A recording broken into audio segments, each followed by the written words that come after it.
นนี้คลองอะไรคลองบางกอกน้อยคลองบางกอกน้อยเดี๋ยวเราจะมาให้อาหารปลาแล้วก็นั่งดูเรือนะท่องเที่ยว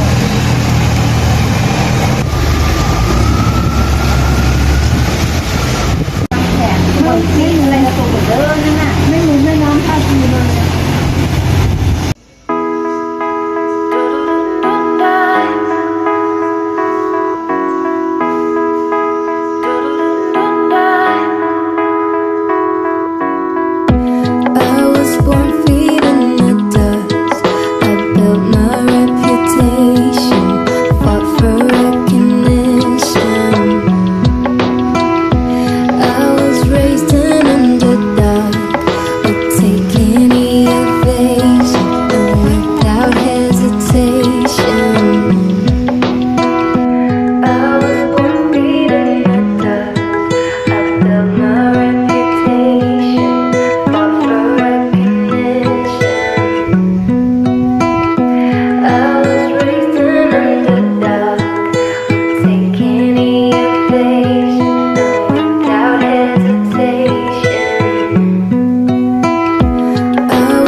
น้ำเมอรี่นะคะมีส่วนผสมของ